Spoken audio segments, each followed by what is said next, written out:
2년 연속 1등 펀드 매니저상을 석권하신 정말 엄청나죠, 여러분.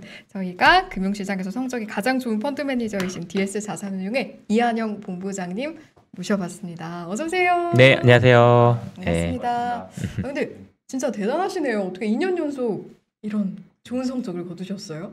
운이 좀 많이 따라왔고. 겸손하시네요. 그리고 네. 사실 좀 민망합니다. 계속 그런 말씀을 계속 다들 하셔가지고 민망도 한데 사실 운영을 또 혼자 하는 것도 아니고 저는 네. 이제 본부장이고 저희 본부 매니저들도 6명이 같이 있고 이 친구들이랑 3년을 하다 보니까 지금 3년 중에 2번을 저희가 다 받아서 예, 그 덕인 것 같습니다. 이거 네. 지금 엄청 겸손하신 거죠? 아니 그러니까 저는 네. 겸손하신 것도 있지만 뭐 되게 인정하는 부분이 뭐냐면 이제 뭐 저도 헤지펀드 해봤잖아요. 그쵸. 뭐 그 해보다 이제 중도에 포기하고 이제 나온 건데. 에이 또 그렇게 말씀하시면 아니 근데 그런 건데. 겸손한 지금 두 분이십니까? 근데 이제 네. 제가 이제 이한영 본부장님의 팀을 보면서 되게 네. 좀 뭐랄까 부럽다라는 생각 많이 했었어요. 왜요? 저 팀 되게 멋있다. 그런 생각이 들었던 게 팀원들이 다 좋아요. 그리고 팀워크도 되게 좋고. 근데 그 팀워크가 좋기가 어려워요. 생각해봐요. 그러니까 승희님하고 저랑 같은 돈을 가지고 운용을 한다고 생각해봐요. 나는 좋다고 생각했어. 근데 승희님 싫대. 난 사자고 그랬어. 계속 싸워. 그래서 내가 사자고 그래가지고 샀어. 근데 네. 주가가 안 올라 빠져. 어떻게 그럼 얼마나 올라? 나를 미워하겠어 또. 같은 내 돈인데. 그러니까 이런 일들이 수도 없이 많아요. 운용을 하다 보면. 그러네요. 근데 그런 일들을 그러니까 되게 이게 잘 체계적으로 이렇게 안 맞추면은 싸워요 무조건. 그렇게 싸우고 나와 화내고. 나 본부장님이 사지 말라고 그래서 안 샀는데 지금 어떻게 된 겁니까? 막 이런 게 너무 많거든요. 근데 그런 게 가능하기 위해서는 체계적으로 팀원들 간의 어떤 뭐 평가라든지 네. 이거는 확실하게 이거는 네 거다. 이건 네가 잘해서 한 거다. 이런 게 보상이나 이런 게 없으면 그런 부분이 되기가 어렵습니다. 왜냐면 기본적으로 그렇잖아요. 사람 다 이기적인 건데. 그래서 너무 잘 짜놓으신 것 같고 그래서 저한테 다 설명을 한번 해주신 적이 있거든요. 진짜요? 그래서 와 그렇구나 그런 생각이 들어서 네. 너무 진짜 멋있는 그 팀이라는 생각이 들고 그래서 이제 성과가 반드시 1등 했다라는 것이 중요한 게 아니고 지속적으로 이렇게 성과를 내고 계신다는 게 정말 그렇죠. 대단한 것 같아요. 네. 그래서 오늘 투자에 대한 어떤 비법, 접근법 이런 걸 저는 오늘 많이 여쭤보고 싶은데 일단은 저도 그렇고 많은 투자자분들이 힘든 8월을 보내셨거든요. 네, 이제 네, 9월이 시작하니까 조금 숨구멍이 트이긴 트여요. 9월 시장은 네. 좀 어떻게 전망하시는지 궁금해요. 그러니까 제가 7월, 8월 이렇게 지나고 나서 보면 사실 7월은 지나고 나서 보니 이제 기간 조정 장세였고 맞아요. 8월은 가격 조정 장세였습니다. 그러니까 7월 달 고점 대비 8월 달 저점을 보면 거의 한 8% 정도 빠졌던 구간이거든요. 지수가. 그러니까 지수가 8% 빠지니까 저희가 종목들은 뭐 하한가 정도의 그 하락폭이 나올 만한 것들이 되게 많았던 거고 네. 그러다 보니까 근데 또 지나고 나서 보면 제가 사실 다른 데서는 아니면 또 제가 저희 고객을 위해서 나가는 설명을 위해서는 뭐 항상 저는 3천 절대 안 깨진다 이거는 그냥 그 말씀드린 이유는 계속 여러 군데서 말씀드렸던 실적이 살아있기 때문에 쉽게 이 마디 지수가 깨질 수는 없다 이걸 계속 말씀드렸는데 근데 문제는 이 2달, 석 달 지나다 보면 이 투심이라는 게 지치게 돼 있거든요. 맞아요. 이게 지치면 사실 자신감이 떨어지는 거죠. 맞아요. 그런 과정을 거치다 보니까 자신감 떨어지면 내 종목에 대해서도 손절매가 나갈 수밖에 없거든요. 그러니까 그런 과정들이 계속 거치다 보니 지쳤는데 8월 종가를 딱 보면 이거 뭐 또 3,200인데 이런 생각이 또 드는 과정이었습니다. 그래서 7월은 기간 조정, 8월은 가격 조정 나왔던 이유를 생각해 보면 가격 좋다는 얘기가 계속 나왔었고요. 근데 그것들을 되게 단순하게 한 요인을 놓고 보면 한국의 기준에서는 수출 데이터 되게 좋다. 역사적 최고치다. 오늘도 좋더라고요. 오늘도 좋은데 이제부터는 저겁니다. 7월까지는 역사적 최고치를 경신했다. 근데 오늘은 8월 사상 최대치. 이 포인트가 달라지는 겁니다. 뭐냐면 이게 이제 피크아웃 논란이랑 딱 연계되는 포인트인데 저희가 뉴스를 볼 때도 해석을 동일한 문자에 대해서도 하실 때도 보면 결국은 이제 연계지어서 보면 7월까지 저희가 수출 데이터 계속 좋았죠. 좋으니까 실적은 무조건 좋을 거다 계속 보고 있었고 근데 그거를 5월, 6월, 7월 계속 얘기하니까 식상하죠. 식상하는 와중에 이제 피크아웃 아니야? 정점을 그래도 찍을 거 아닌가라는 생각들을 다 한 거고 그 정점은 결국은 증가율로 저희가 표현을 할 건데 뭐 사실 작년 대비 올해 증감률, 그러니까 소위 말하는 증감률이 뭐 10%, 20%, 50%막 이렇게 갈 수 있죠. 근데 이게 100% 갈 수는 없지 않습니까? 이게 기저가 0이 아니었기 때문에. 네. 근데 그 나빴던 기간을 저희가 또 시간이 지나서 이제 기저 구간을 지나가니까 당연히 이건 또 빠지게 돼 있죠. 그러니까 이제 이것 때문에 피크아웃 아니냐라고 하는 와중에 하필 또 테이퍼링 한다더라라고 하니까 그러니까 피크아웃도 걱정하고 있는데 테이퍼링까지 하면서 연준이 우리 이만큼 도와주다가 요만큼만 도와주면 어떡하지라고 돼 있는 그런 걱정이 맞물려지니까 어떻게 보면 전 세계 그 경기를 표현하는 신흥국에서의 수출 중심의 국가 한국을 이제 먼저 매도했던 약간 어떻게 보면 외국인이 표적으로 삼기에 딱 좋았던 구간이 요 구간이었다. 그럼에도 불구하고 데이터가 계속 좋으면 쉽게 무너지지 않는 장세가 지금일 거다였고 근본적인 건 저는 사실 이게 수요가 너무 좋은 사이클이기 때문에 이건 좀 길게 갈 수 있다라고 말씀드렸던 건데 네. 그 과정을 지금 거치면서 저희가 8월 왔었죠. 그래서 제가 사실 방송을 거의 한 군데 나오면 한 분기에 한 번 정도 이렇게 나왔었는데 사실 이호석 팀장님이 네. 저분 아니었으면 아마 안 나왔을 수도 있어요. 아니 근데 감사합니다. 네. 그래서 되게 짧게 지금 간격이 이래서 사실 저번에 제가 방송했을 때 제가 지금 보여드리는 요 3페이지 요 표를 보여드리면서 네. 지금 시장의 환경이 많이 바뀌어 있는데 작년은 100%짜리 시장이었고 그러니까 저점 대비 고점이 100%짜리 시장이었고 올해는 지금 딱 15%짜리입니다. 그러니까 이 엄청나게 좁은 폭에서 오른쪽에 지금 말씀드렸던 지금 그리고 저희가 거의 8개월 동안 체감하고 있는 이 좁은 박스권 장세를 견디면서 지금까지 이렇게 지나왔는데 그러다 보니 가장 큰 우려들 경기 피크아웃 우려 뭐였냐 뭐 이런 것들이었죠. 그래서 이제 이런 것들을 좀 보면 그 걱정할 만했던 게 이 4페이지에 보시면 이 빨간색 선은 글로벌 소매 판매 데이터고요. 네. 파란색 선은 생산입니다. 그러니까 소비와 생산에 대해서 두 가지를 표현해 드렸는데 이건 글로벌 데이터입니다. 그래서 그냥 글로벌이 퉁쳐서 보자라고 보면 20년 4월 달 이거 당연히 코로나니까 생산 완전 중단이고 소비도 중단이죠. 근데 소비는 빨리 오를 수밖에 없습니다. 약간 집에 잠깐 멈춰 있다가 그래도 먹고 살아야 되는 건 있으니까 소비는 했죠. 온라인으로 하고 뭘 하고. 근데 공장은 이제 껐다가 슬슬 키기 시작했죠. 그러다 보니까 파란색 데이터는 추세적으로 쭉 이제 회복을 해왔고, 근데 지금 이제 올해 들어서는 이게 살짝 옆으로 눕습니다. 그런데 이제 소비는 이제 와서 오르기 시작하죠. 그래서 계속 뚫고 올라가죠. 그러니까 소비는 그러니까 지금 다들 뭐냐면 모든 데이터를 보셔도 제조업 지수의 데이터는 이제 완만해지거나 아니면 꺾여 내려오는데 소비 데이터는 올라가고 있습니다. 그래서 이게 뭐냐면 그러다 보니까 재고는 빠지고 있는데 소비 수요량은 계속 늘고 있어서 실적들은 다 잘 나오는데 우리가 반도체 쇼티지, 자동차 쇼티지 뭐 이런 얘기를 하면서 생산이익을 못 쫓아가고 있는 과정인 거죠.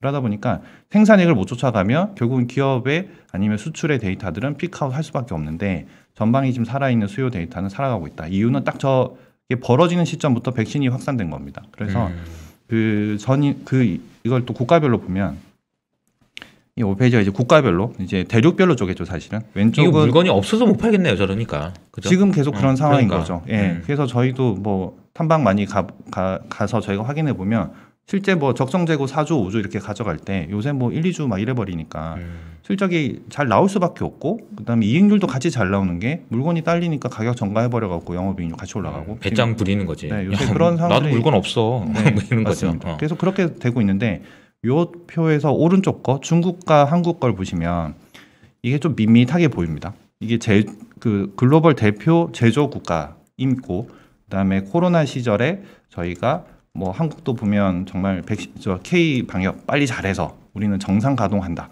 뭐 이런 거였고 중국은 그냥 아예 셧다운 딱 시켰다가 조금 있다가 다 전국도 다시 가동 뭐 이렇게 됐어 놓으니까 사실 초기의 대응은 제조업 중심의 신흥국들이 생산 측면에서 가동을 잘했습니다. 왜냐하면 전쟁이 난 게 아니기 때문에 시설은 그대로 있었고 잠깐 껐다가 키다 보니까 가동력 올려버리면 끝나는 거거든요. 그러니까 이제 대응이 잘 됐었는데 2021년 와서 딱 보면 이게 이제 여기서 바뀌죠. 가동은 계속 잘 되고 있었는데 이제 병목 현상이 계속 발생하고 있는 과정인 거고 그러다 보니까 소비는 사는데 언제부터 백신 맞고 미국, 유럽이 이 소비 데이터 왼쪽 차트 보시는 빨간색 선들이 위로 꾸역꾸역 치고 올라가죠. 그리고 미국이 먼저 오르고 유럽이 따라갑니다. 왜냐하면 백신에 맞은 순서가 이렇기 때문에. 그래서 결국은 우리가 소위 말하는 선진국, 그러니까 소비국들의 소비가 계속 치고 올라가는 와중에서 모멘텀 자체를 놓고 보시면 작년에는 제조업이 모멘텀이었고 올해는 소비였다라고 보면 결국은 요거 때문에라도 여러 가지 이제 해석을 우리가 가능한데 어쨌든 지금 이것 때문에 제조업 시설의 피크아웃, 그러니까 수요는 살아있는데 제조업이 좀 못 받쳐줘서 경기 꺾이는 거 아니냐 이런 좀 고민하고 있는 거고 소비 이제 살려고 하는데 뭐 지원금 안 주고 뭐 이래버리면 어떡하지 이런 고민들이 같이 있었던 과정입니다. 그런 과정 거치면서 계속 이 6페이지 데이터는 왼쪽 건 중국의 파란색 선은 중국의 절대 금액입니다. 수출액 절대 금액. 수출액이요. 네, 중국의 수출액. 오른쪽 거는 이제 한국의 절대 수출액 금액입니다. 월별 수출액의 금액입니다. 근데 7월이 역대 최고치 554억 불 찍었고 오늘 발표한 그 8월 달이 532억 불인가 그 정도 했죠. 그래서 야 이제 드디어 빠지는 거잖아 이렇게 되는 거죠. 이걸 보고 다들 이제 많은 애널리스트 분들이 예상치보다는 상회했으나 전월 대비 이제 전년치 보면 이제 피크아웃 했다. 그래서 이제 경기 피크아웃 우려 뭐 이렇게 막 제목들이 좀 달리고 있는 와중인데 그 제가 올 초부터 이제부터 이 절대 금액은 무조건 올라간다. 그리고 4월, 5월 달에도 증감률은 계속 피크를 만들어낼 거다. 근데 증감률을 보시지 마시고 절대 금액을 보셔야 된다. 그래서 그 얘기를 하고 있었었는데 그거가 이제 지금 꺾이기 시작하니까 이 7페이지 보시는 거 이게 경기 서프라이즈 인덱스인데 우리가 기대치와 예상치가 있었는데 예상치 대비 그 실제치가 덜 나오니까 그러니까 야 이제는 서프라이즈가 없는데 라고 하면서 다이 꺾여 내려오죠. 실제 이게 지금 약간 아웃데이트인데 한 달 좀 지나면 미국은 마이너스 나 있고 유럽도 이제 제로로 붙었죠. 신흥국은 아직 위에 놀고 있지만 이런 상황입니다. 이게 제가 지난번에 설명해 준 거 기억나죠? 그렇죠. 그러니까 예상보다 좋았으면 위에 있고 안 좋으면 밑에 네. 있는데 네. 말씀하신 대로 지금 미국이 마이너스로 진입했다는 얘기예요. 그러면 이 부분 딱 스킵하고 그래서 이 서프라이즈도 없다. 근데 경기 피크아웃 우려 막 하고 있다. 그런 와중이니까 이게 미국만 되고 한국은 안 되고 막 뭐 별의별 그렇죠. 생각이 다 드는 과정인 거죠. 그리고 요것도 있었습니다. 안 됐던 이유 중에 하나가 뭐냐면 요 표에서 이게 사실 되게 복잡해 보이실 텐데 이거는 숫자가 정말 많네요. 네, 이거는 뭐 대륙별 이렇게 제가 뭐 PBR, EPS 그로스 다 한 건데 그냥 블룸버그에서 따온 겁니다. 블룸버그에 따와서 우리 한 개 보자는 거죠. 뭐냐면 요 가운데 제가 빨간색으로 점선 박스표에 또 가운데 쪽에 동그라미 치는 거 있습니다. 2.5라는 숫자. 네. 이게 뭐냐면 MSCI에 그 저희가 반영되어 있는 한국의 순이익 증가율이 FI2니까 2022년 겁니다. 내년 거에 대해서 2.5%밖에 이익 증가가 없네라고 이제 잡혀 있는 거죠. 잡혀 있는 겁니다. 근데 FI1 올해는 118% 증가라고 되어 있습니다. 그래서 이호소 팀장님 아시겠지만 내년에 2.5%밖에 안 된다고? 사실 우리한테는 안 와닿죠 지금. 그쵸. 그러니까 이게 블룸버그 데이터가 이건 좀 오차가 있긴 있는데 블룸버그에는 이게 아마 한국 종목 한 100개 정도 남짓 이렇게 들어가 있을 겁니다. 그래서 그런 약간 표본의 차이도 있는 거고 그다음에 근데 업데이트 외국인들은 적어볼 걸요 아마. 그러니까 외국인은 요걸 보니까 야 이거 아직 모르겠다. 한국 숫자 이거 올라와 줘야 되는데. 그치. 그래서 제가 이게 다른 때 계속 EPS 체인지 그 바로 옆에 행열에 있는 네. EPS 체인지는 그래도 한 달, 석 달, 6개월 가면 갈수록 숫자가 올라오니까 2분기 실적 끝나고 나서 업데이트 되고 나면 하반기 걸 건드리면서 저희 그러지 않습니까? 이제 그쵸. 반년이 끝나야 이제 내년 초까지 실적 여기 와서 보니까 애널리스트들이 실적 나오면 바꿔요. 네, 나오면 바꾸죠. 그리고 1분기 때 전부 다 못 맞췄던 부담감이 있으니까 맞아요. 2분기 때 이거 확인을 하면서 이제 가려고 하다 보니 내년 걸 너무 안 건드리는 상황도 일단 복합적으로는 돼 있습니다. 근데 이게 숫자 너무 낮아 보이죠. 이러니까 외국인은 그냥 수출도 안 된대. 신흥국이네. 이익 성장률도 없네라고 하면 당연히 뭐 그동안 우리 많이 먹었으니까 한국 팔자가 될 수 있었습니다. 그러니까 지금까지 이제 계속 안 좋은 것만 얘기해 주신 것 같네요. 네. 그러니까 이제 그쵸. 뭐야 좋은 게 없네. 지금 보니까 아니 그리고 내년에는 이익 증가도 없네. 그러니까 심지어 그래서 여기서 보면 이제부터 희망을 찾아가면 네. 요 표에서도 보면 퍼가 지금 저희가 10배 수준까지 떨어져 있습니다. 한국의 퍼가. 근데 PER이요. 네. 근데 글로벌리 보시면 저희 뭐 되게 낮은 상황이죠. 근데 오늘도 이제 저희가 3,200 넘겨서 끝났는데 지난번 3,250선, 3,300선 정도에서 한국 퍼 15배 정도까지 받았었습니다. 근데 지금 10배라는 건 동일 지수의 밸류에이션이 낮아졌다는 건 실적이 올라갔다는 거기 때문에 지금부터는 만약 10배다 그러면 사실 내년 우리 이익 성장률이 10% 이상씩만 나온다라는 우리가 확신이 있으면 퍼 10배는 이제 싼 거죠. 이제 그때부터는.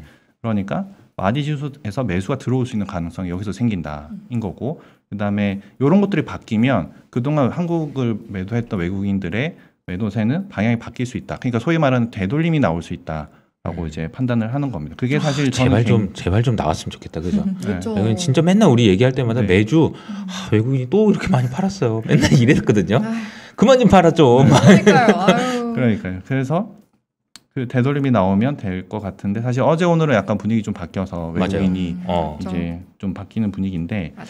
그래서 저는 이제 지금부터 희망은 요거다라고 보고요. 제가 절대 금액을 계속 보셔라라고 말씀드렸던 게 요겁니다.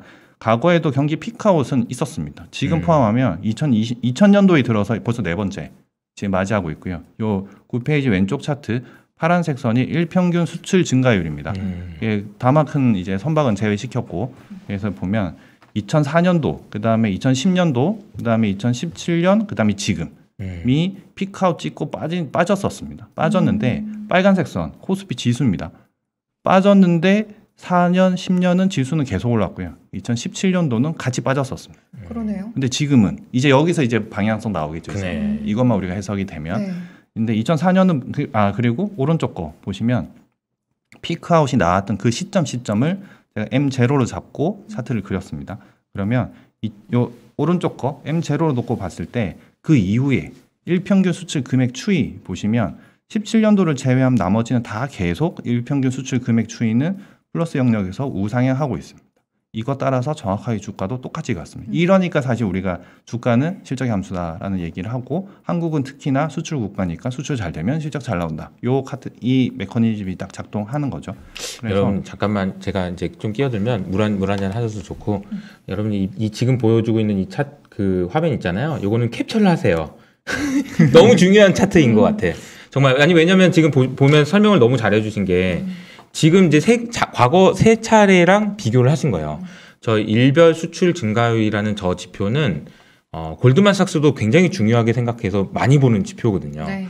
근데 저게 피크아웃하고 내려올 때가 3번 있었는데 그때 중에서 2번은 주가가 올랐고 1번은 주가가 빠졌는데 그 2번과 1번의 차이가 오른쪽에 있는 그림이라는 거잖아요. 이게 네. 너무 중요한 거고 앞으로 우리가 봐야 될 거는 YOY 막 성장 이런 거 보지 말고 절대 금액을 봐라. 딱 얘기를 해주신 거예요. 금액의 레벨과 금액이 지속되는 그 기간 요걸 좀 보셔야 되고요. 그래서 그 다음 거를 보시면 그럼 그 해별로 어떻게 됐었냐를 보면 2004년도에 요 M0는 아까 그 피크아웃 했던 그 시점 그대로입니다. M0는 다 그런데 2004년, 10년, 17년도에 품목별 수출액 데이터를 이제 추세를 그렸습니다. 그려보면 2004년도에는 수출 계속 증가하는 섹터가 되게 많았었어요. 이게 뭐냐면 철강, 화학, 정유, 디스플레이 이런 것들이었는데 중국 산업재 성장 시대입니다. 그래서 중국이 본격적으로 2차 산업이 개화되고 이제 막 성장하는 그 무렵. 그러니까 주도권이 이제 중국에 넘어갈 때 그때 우리가 낙수 효과를 잘 얻어서 이제 한국은 중간재 수출 국가니까 이것들이 쫙 뽑혀 나갔죠. 그리고 2010년도 보시면 자동차 정유 이때 전차 시대라고 저희가 했었고 사실 차전 끝 무렵 지나고 나서 이제 전차만 남았었는데 전차만 남았던 이유는 사실은 소비재거든요. 그러니까 이게 더 추세적으로 끌고 갔다. 그리고 2017년 놓고 보시면 여기는 좀 밋밋하죠. 하나 그냥 잠깐 늘었다가 다 그 기준선 100포인트 이하로 다 빠집니다. 그리고 그거 이끌었던 것도 그냥 IT 반도체 하나였습니다. 그래서 여기 다른 걸 보시면 4년, 10년, 17년의 차이는 주도 섹터. 그러니까 실질적으로 수출 데이터를 이끌고 가는 그 산업의 개수가 많았냐, 그리고 기간이 길었냐에 따라서 주가를 좌우했었습니다. 그런데 17년도는 그게 너무 약했던 거죠. 그러다 보니까 반도체의 잠깐 짧은 사이클만 우리가 먹고 나왔던 구간이 17년에서 18년 넘어갈 때 주가 하락 구간이었고 2004년, 10년은 그게 아니었다. 그럼 지금은 이제 여기서부터 이제 저희 로직은 이거죠. 그럼 지금은 오른쪽 현재 품목별 수출액 데이터 보면 지금 이제 M0 지금까지 왔는데 저희가 7월, 8월 딱 요 사이에 왔는데 방향성 다 일단 다 우상향 잡고 있고 섹터별로 보시면 반도체, 기계, 자동차 사실 지금 안 좋다는 거 사실 없는 상황이고 심지어 8월달 오늘 나온 데이터 보시면 심지어 중국향으로도 다 증가했습니다. 그리고 지난달에 안 좋았던 반도체 살아났고 자동차도 올라왔고 철강 제품 또 살아났습니다. 그러니까 이게 뭐 중국에서 뭐 이렇게 규제하고 하니까 또 다 살아나는 과정들. 그런데 제조업도 살아나는데 여기에 빨간색 점선 우리가 맨날 성장주라고 하는 대표 산업, 그러니까 2차 전지, 예, 딱 치고 올라가는 과정들 나옵니다. 그러니까 올해는 저희가 상식적으로 생각했을 때 수출의 증가액이 추세와 레벨을 유지할 수 있는 산업이 개수가 여러 개로 많다라고 할 수 있고, 저희가 이미 시가총액은 BBIG로 구성되어 있고 그 BBIG들이 다 수출 산업들이죠. 아까 저희서 대기하면서 봤을 때 팀장님께서 말씀하신 무형자산을 수출하는 그 종목들, 얼마를 팔지 모를 그 아이들. 그러니까요. 네. 그래서 수출 데이터가, 근데 그거는 또 기존의 수출 데이터에 안 잡히던 것들이 잡히기 때문에 이거는 좀 사실 반등이 아니라 플러스 알파 역할을 해주는 거거든요. 그러면 숫자는 확 잡혀버립니다. 그리고 실제 산업통상자원부에서 우리나라 2차 전지, 그다음에 바이오의 수출액을 집계한 건 2019년부터입니다. 그러니까 전체 수출액 비중을 보면 1%짜리가 이제 2% 됐어요. 이거밖에 안 된 거예요, 이제 2년 동안.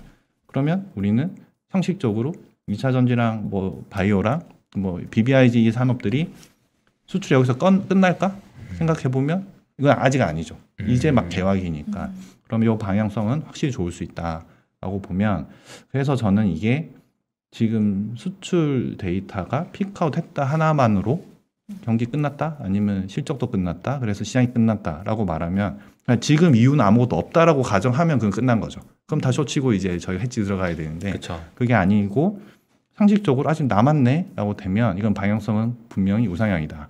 그리고 이 와중에 지난주까지 다 그제까지 해서 테이퍼링은 이제 반영 완료라고 보시면 될 것 같고, 완료된 것 같아요. 네, 진짜로. 지금부터의 시장은 테이퍼링 이후로 테이퍼링 때문에, 그러니까 피크아웃 앤드 테이퍼링 조건 때문에 주가가 빠지게 만들었던 요 요인들 중에서 피크아웃은 뭐 사실 요 데이터 수출 데이터들 2석 달만 좀 더 확인해 보면 야 이거 너무 레벨이 높게 잘 유지되는데라고 하면 우려는 좀 반감될 거고, 그건 이미 우리가 2004년 10년 다 경험치가 있으니까. 그리고 지금부터는 이제 테이퍼링 반영되고 나서부터의 환율과 금리의 방향성이 이제 작용 어디까지 되돌려 줄 거냐. 그러니까 실적 대비 과매도된 주가, 그다음에 한국의 펀더멘탈 대비 과매도된 원화의 환율에 대한 일정 수준의 되돌림의 외국인 방향이 어떻게 반응되냐에 따라서 9월의 반등세는 좀 더 강할 수도 있고, 네. 아니면 뭐 적당히 좀 유지될 수 있을 그럴 가능성이 있습니다. 그래서 되게 짧게는 이런 과정이 지금 막 시작된 거죠. 지금 9월이. 그러니까 어제 오늘이 정말 뭐 소위 말하는 우리 매니저들끼리 말하는 고아원 보내기 전에 짜장면 먹이는 그런 장일지, 그런 거 아니냐. 네, 아니면 그러니까요. 정말 이거는 제대로 다시 잔치집에 물 들어오는 거냐 뭐 일지는 사실 저는 후자라고 저는 일단은 판단하고요. 그다음에 사실 많은 분들이 뭐 이게 증권방송 보면 뭐 차트로 설명하고 막 하시는데 사실 차트로 지수 차트 봐도 지금 약간 뚫린 그런 시그널이 나오긴 나와요. 그냥 네. 기술적으로 보면. 근데 이제 그런 걸 떠나도 우리는 어차피 이 구조 하에 지금 딱 서 있기 때문에 이 구조가 워킹이 계속 된다면 우리는 계속 매월 데이터를 보면서 편안하게 장기로 볼 수 있다라고 판단을 합니다. 네. 그리고 아까 하나 더. 요거 하나 보시면 이거는 이제 2분기 실적이 끝나고 네. 우리나라의 애널리스트 분들께서 다 집계를 해주신 한국의 영업이익 증가율입니다. 이 표를 보면 제가 빨간색 펴놨죠. 이제 코스피의 2022년 영업이익 증가율 11.9%, 그다음에 코스닥은 40.7% 잡혀 있습니다. 아까 2.5랑 엄청난 괴리가 발생을 하죠.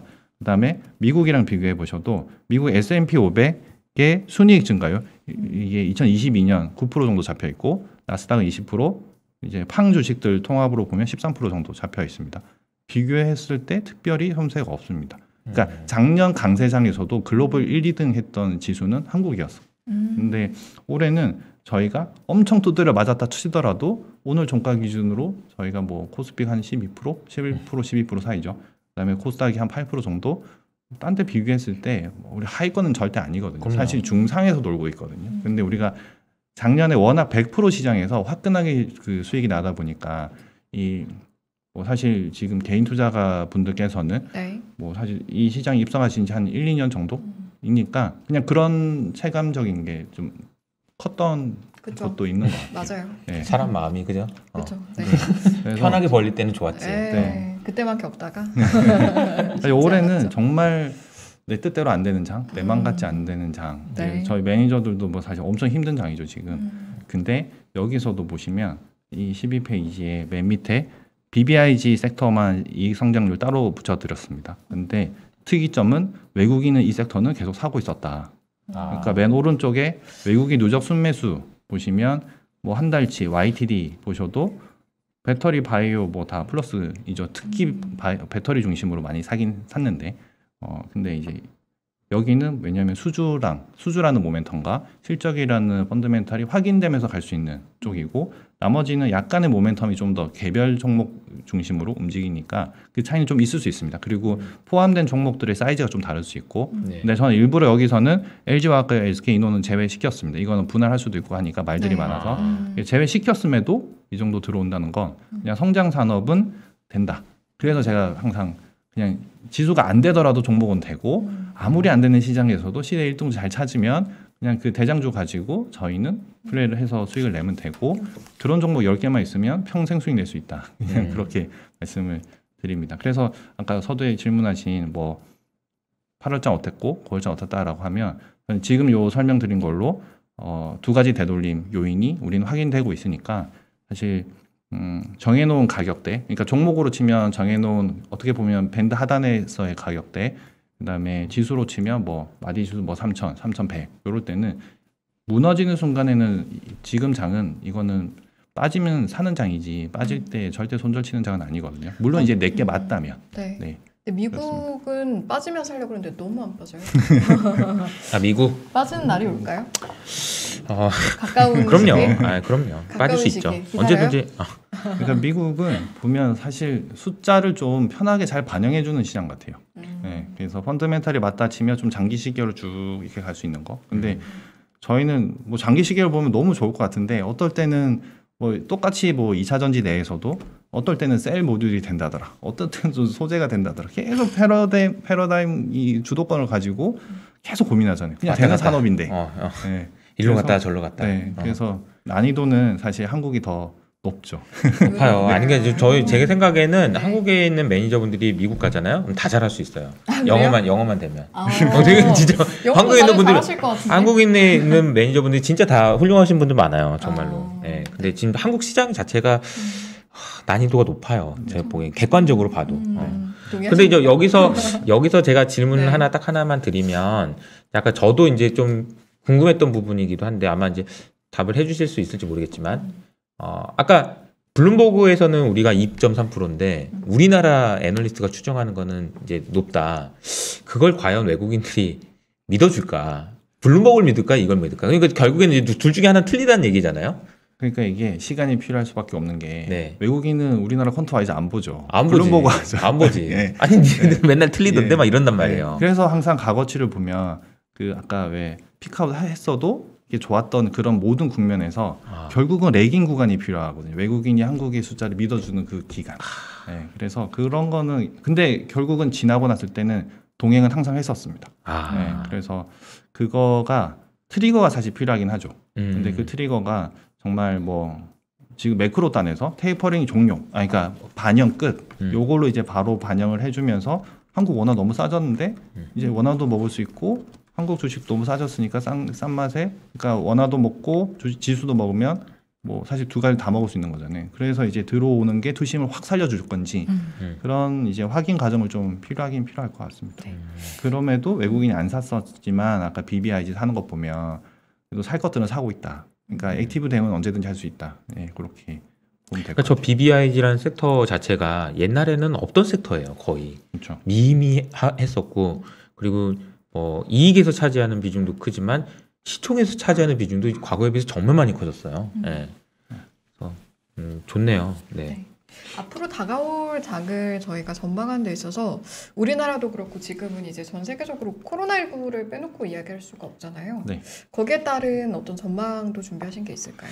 코로나는 사실 요 페이지 보시면 이거는 지금 이미 다 서로가 다 체감하고 있고 우리조차도 못 견뎌하고 있고 확진자는 늘고 그러니까 델타 변이 바이러스가 나와서 이제 새로운 변이가 계속 나와도 어떻게 보면 뭐 독감의 과정을 똑같이 가고 있죠 지금. 똑같이 가고 있고 그러다 보니 확진자는 계속 늘었는데 중증 환자 수는 계속 빠지고 있는 과정이다 보니 이제 리오프닝과 관련해서 선진국들은 백신 접종률이 높아지니까 이미 그냥 다 이제 프리 선언을 하기 시작하는 과정이고 결국은 나라마다 대응 방법이 다 달랐지만 그건 사실 문화의 차이도 있는 것 같고요. 근데 결국은 이미 벌써 2년이 오다 보니 임계시에 다다르고 있기 때문에 사실 저는 지난주에 정부에서 이제 연장하면서 뭐 이제 백신 맞고 어떻게 하면 좀 풀어주고 뭐 이런 그 과정들을 보면서 이제 발빼기 시작했다 이제 이런 생각이 들어서 사실 그때부터 리오프닝 주들 다 반등 나오기 시작했습니다. 그리고 네. 최근에 보면 빠진 게 없을 수준으로까지 다 올라와 있습니다. 그리고 글로벌이 네. 딴 데도 다 그렇고요. 그래서 코로나도 다 반영돼 있다. 예. 그리고 사실 요런 것 때문에 뭔가 빠져 있고 산업이 안 되고 그리고 이제 한 1, 2년 안 되다 보면 구조조정이 발생하거든요. 그러면 오히려 그 산업이 구조조정이 완료되고 나면 반등 구간에서는 저희가 오히려 더 쉽게 그 섹터의 대장주를 살 수 있습니다. 왜냐하면 살아남아 있을 거니까. 그리고 단적인 예가 뭐 그렇게 안 된다 힘들다 했던 그 포스코나 이런 것들도 지금 최근에 이 수요 사클 다시 발생하니까 뭐 엄청나게 뭐 더블씩 그냥 오르는 일이 그냥 예사로 올라가잖아요. 왜냐하면 이제는 전 세계에 그렇게 고로를 다 가지고 대응해 줄 수 있는 나라와 정부 몇 개 없거든요. 반도체도 마찬가지예요. 예전에 뭐 저희 대리 시절에 뭐 10개, 15개 기업이 싸우다가 이제 3개가 싸우잖아요. 그러니까 이제는 뭐 대만 탐방 안 가도 되잖아요, 저희. 그러니까 이제 생존자네, 생존자. 네. 그런 것들을 잘 체크하시다가 리오프닝은 이미 시기의 문제다. 그리고 우리는 백신 접종이 낮으니까 아까 제가 보여드린 대로 미국, 유럽 순서대로 지금 오고 있으니까 그 순서 기다리면 된다. 그러면 우리나라의 리오프닝 주 대기하면 된다고 그 섹터들은 뭐 사실 많은 분들이 전망하신 대로 여행, 레저, 뭐 엔터 이런 것들인 거죠. 네. 전체적인 시장 전망을 해봤으니까요. 네. 구체적인 투자 전략도 좀 여쭤보고 싶은데 네. 지난달에 나오셔서 되는 산업이랑 대표주 언제나 있다 이렇게 말씀을 좀 해주셨는데 네. 변함이 없을까요? 앞으로의 장도? 사실 그거는 지수가 오르든 아니든 다 항상 똑같이 적용될 공통적인 얘기일 거고요. 그래서 바뀔 건 사실 없고. 네. 네. 그래서 단기로 보면 그냥 제가 이거 하나 보여드리면 네. 이게 일단은 시장에서 그러니까 개인 투자가들께서는 사실 저희처럼 포트폴리오 짤 필요가 없고 내 종목 한 2-3개 확실한 거 그리고 이제 수익 잘 나면 되는 거잖아요, 사실은. 그렇죠. 그러면 이제 확신을 어디서 더 가질 수 있을까 그걸 가지시면 되는데 그거는 두 부류인 것 같아요. 하나는 성장하는 산업의 그 산업의 데이터를 믿고 갈 거냐 아니면 좀 전에 말씀드린 대로 기회가 발생한 기저효과를 노리고 거기에 회복되는 거에 베팅을 할 거냐를 볼 수 있을 것 같고요. 그 대표적인 게 뭐 리오프닝이 나왔으니까 이제 말씀드리면 이 23페이지에 있는 차트가 19년 대비 미국 소비 회복률을 그어 놓은 겁니다. 가운데 회색선 보면 소득은 이미 회복이 돼버렸죠. 그리고 최근에 뭐 이제 실업수당도 이제 안 주기 시작하고 안 주니까 바로 취업하러 가잖아요. 그러니까 올라가고 그런 과정인데 제일 왼쪽에 자동차, 전자제품, 의류 이런 것들은 사실 작년 하반기 때부터 IT 뭐 이런 것들은 다 제조업의 가동이 정상화되면서 온라인 소비를 다 대응이 됐던 것들이기 때문에 제일 먼저 그리고 가장 큰 폭으로 회복이 다 돼버렸었어요. 근데 실제 우리가 움직여야 돼서 소비를 할 수 있는 것들 이게 이제 여가 뭐 이런 것들인 거죠. 근데 그런 건 아직 회복이 덜 됐습니다. 그러면 이 폭을 우리가 먹을 확률이 확실히 높아지죠. 시간이 우리가 보면 볼수록. 그렇죠. 그러면 이제 여기에 베팅하는 게 소위 말하는 기저효과. 안 좋았던 거의 턴어라운드에 대한 베팅을 이제 여기서 할 수 있는 것들이고 이제 그게 이제 여행, 레저, 항공 이런 전략으로 이제 가시는 축이 하나가 있고요. 뭐 그다음에 이런 것들 보시면 왼쪽 밑에 내국자 출국자 수 19년부터 보면 차트가 거의 뭐 제로에 가깝게 꺼져 있습니다. 네. 어휴, 이게 무슨 마이너스 일이에요? 10%. 네. 근데 저희가 만약에 리오픈이 되면 나가겠죠. 언제까지 전에 나갔던 수준만큼 나가겠죠. 그러면 저 폭이 정말 지금은 언제 올라 하지만 이제 뭐 사이판에 몇 명 갔네 뭐 이런 얘기 나오지만 저희 회복되면 이만큼씩 회복되는 거거든요. 그러니까 이 회복되는 폭이 크면 클수록 저희가 먹을 폭은 더 커진다. 네. 그러면 그 산업 내에서 뭐 출국자니까 여행주 찾으면 되는 거고 그다음에 영화관 관객 수도 보면 최근에 의외로 영화관 관객 수가 되게 빨리 올라오고 있습니다. 물론 이제 뭐 히트작이 또 나오기도 했지만 근데 저거는 이제 개의치 않고 우리가 식당 가서 마스크 쓰고 다 앉아서 밥 먹듯이 똑같죠. 극장 가는 것도 똑같으니까 우리의 생활 패턴에서 읽을 수 있는 겁니다. 이런 것들은 이제 그런 것도 대정주 찾으면 되는 것들인 거고, 또 한 축은 이제 요거죠. 이게 성장 산업에 베팅하는 방법을 보면 이거는 국가별 전기차 비중입니다. 7월달 데이터까지 판매 데이터에 나온 걸 보면 유럽, 중국, 미국의 전체 자동차 수요 대비 전기차의 수요를 적어놨습니다. 비중을 놓고 보시면 유럽은 이제 한 20%막 이제 도달하기 직전이죠. 그다음에 중국이 이제 한 10% 중반. 근데 미국은 이제 5% 이렇습니다. 그러면 이 대륙별로 시장이 뭐 1,500만 대에서 2,500만 대 시장인데 자동차가 그럼 그거에 이 언제까지 대체되지? 일단 뭐 국가별로는 다 뭐 2025년, 30년 다 로드맵 잡혀 있잖아요. 그러면 야, 이 미국은 앞으로도 95%의 비중이 남았고, 뭐 유럽은 앞으로도 80% 남았네. 언제까지? 내년에 될래나? 당연히 안 되죠. 그냥 한 5년, 10년 가는 장이죠. 이 산업은. 그러면 이쪽에서의 장기 성장에 대한 베팅을 하는 게 한 가지 축. 그러면 사실 뭐 얘기 나오는 2차 전지 대장주 사놓고 한 10년 묻어둔다. 뭐 네이버 카카오 같은 거 사놓고 한 10년 묻어둔다. 뭐 아들 군대 갈 때 선물해준다. 뭐 이런 것들 있잖아요. 그런 투자는 이쪽에서 하시면 되고, 그다음에 짧게 이제 화끈하게 우리가 두렵지만 구조조정되고 살아남은 산업에 투자를 해서 큰 폭으로 먹겠다 하는 거는 아까처럼 턴어라운드 산업 그 정도로 대응하시면 사실 저희가 심플해지잖아요. 그러니까 개인 투자가들 투자하실 때 막 저희처럼 막 한 몇십 종목 살 필요가 없으니까 심플하게 나는 이거 근데 그 중에서 어떤 종목 그러면 포트가 되게 간소화되지 않을까 싶고, 간소화되면 간소화될수록 사실 물론 이제 한 종목 몰빵을 치면 이제 뭐 아니면 도울 게임이 되지만 뭐 한 3종목 4종목 정도 적당하게 이런 식으로 이제 전략을 짜서 분산시키면 되는 장에서는 사실 확률적으로 더 안전하게 갈 수 있는 장일 거라고 생각을 합니다.